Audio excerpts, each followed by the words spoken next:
Hello दोस्तों, आज के इस वीडियो में हम बात करने वाले हैं axis triple advantage mutual fund के बारे में। तो ये एक हाइब्रिड म्यूचुअल फंड है, यानी कि ये इन्वेस्टरों के पैसे को इक्विटी और डेब्ट दोनों में निवेश करता है। अब जो इन्वेस्टर इक्विटी म्यूचुअल फंड में भी निवेश करना चाहते हैं पर कम रिस्क भी लेना चाहते हो तो ये इस तरह के हाइब्रिड म्यूचुअल फंड में अपने इन्वेस्टमेंट को स्टार्ट कर सकते हो, क्योंकि ये mutual fund equity mutual fund की तुलना में थोड़ा सेफ म्यूचुअल फंड माना जाएगा। अब हम इस म्यूचुअल फंड के पास रिटर्न्स के बारे में जानें तो इसने एक साल में नेगेटिव 4.6% का रिटर्न्स, 3 साल में 13.4% का रिटर्न्स, 5 साल में 11.7% का रिटर्न्स और ऑल ओवर 10.2% का रिटर्न्स अपने इन्वेस्टरों को लाकर दिया हुआ है। इसने अपने कैटेगरी एवरेज को 3 साल और 5 साल में बीट किया हुआ है। तो इस हिसाब से देखें तो अगर आप इस म्यूचुअल फंड में निवेश करते हो तो लॉन्ग टर्म के लिए कीजिएगा। लॉन्ग टर्म से मेरा मतलब है 5 साल या उससे ज़्यादा के लिए, तभी कंपाउंडिंग इंटरेस्ट का इफेक्ट आपको अपने निवेश किए मनी पर देखने को मिलेगा। और हर साल ये चेक ज़रूर करते रहिएगा कि आपका म्यूचुअल फंड अपने कैटेगरी एवरेज के बेंचमार्क को बीट कर रहा है या नहीं, क्योंकि जो म्यूचुअल फंड अपने कैटेगरी एवरेज के बेंचमार्क को बीट नहीं कर पा रहा है वो म्यूचुअल फंड मेरे हिसाब से अच्छा म्यूचुअल फंड नहीं माना जाएगा। इसका एक्सपांस रेशियो 0.64% है, जो मेरे हिसाब से एक मीडियम और एवरेज एक्सपांस रेशियो माना जाएगा। अब जिसे नहीं पता कि एक्सपांस रेशियो किसे कहते हैं, तो जो एसेट मैनेजमेंट कंपनियां होती है वो हमारे पैसे को मैनेज करने के लिए हमें से कुछ फीस चार्ज करती है और उसी फीस को वो एक्सपांस रेशियो के तौर पर हमें बताती है। तो जितना ज़्यादा एक्सपांस रेशियो होगा उतना ही कम इन्वेस्टरों को प्रॉफिट होगा। इसका एग्जिट लोड 1% है। अगर आपने एक सर्टेन टाइम ऑफ पीरियड से पहले अपने निवेश के पैसे को निकाल लिया तो आपको 1% का एग्जिट लोड चार्ज देना पड़ेगा।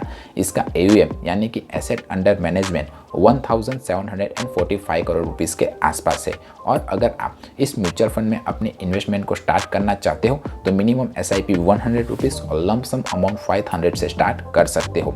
एलोकेशन बाय मार्केट कैप देखें तो इसने लार्ज कैप में 58.34%, मिड कैप में 9.52%, स्मॉल कैप में 4.02% और इक्विटी में 71.87% और डेब्ट में 11.76% इन्वेस्टरों के पैसे को निवेश किया हुआ है। टॉप स्टॉक होल्डिंग कंपनियां देखें तो इसने Bajaj finance, ICICI bank, Avenue supermart और इन्फोसिस लिमिटेड जैसी अच्छी कंपनियों में इन्वेस्टरों के पैसे को निवेश किया हुआ है। एलोकेशन बाय सेक्टर देखें तो इसने फाइनेंशियल, टेक्नोलॉजी, सर्विस और ऑटोमोबाइल सेक्टर में इन्वेस्टरों के पैसे को निवेश किया हुआ है। रिस्कोमीटर में आप देख ही सकते हो कि इस म्यूचुअल फंड में निवेश करना हाई रिस्क माना जाएगा, क्योंकि इसकी ज़्यादातर इन्वेस्टमेंट इक्विटी यानी कि शेयर मार्केट में है और शेयर मार्केट के उतार चढ़ाव का इस म्यूचुअल फंड के ऊपर सीधा असर आपको देखने को मिल सकता है। इसका स्टैंडर्ड डेविएशन 15.02 है, जो अपने कैटेगरी एवरेज से ज़्यादा है। अब जिसे नहीं पता कि स्टैंडर्ड डेविएशन किसे कहते हैं, तो स्टैंडर्ड डेविएशन एक रेंजिंग फैक्टर है। जितना कम स्टैंडर्ड डेविएशन होगा उतना ही अच्छा, कम वॉलेटाइल और वेल परफॉर्मिंग म्यूचुअल फंड माना जाएगा। तो जब कभी भी आप किसी भी म्यूचुअल फंड को चुनें तब कम स्टैंडर्ड डेविएशन वाले म्यूचुअल फंड को चुनने की कोशिश कीजिए, आपके लिए बेहतर रहेगा।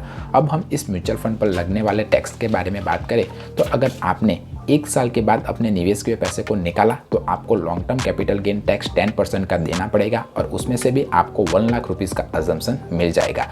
पर अगर आपने 1 साल के भीतर ही अपने निवेश के पैसे को निकाला तो आपको short term capital gain tax 15% का पूरी अमाउंट पर देना पड़ेगा।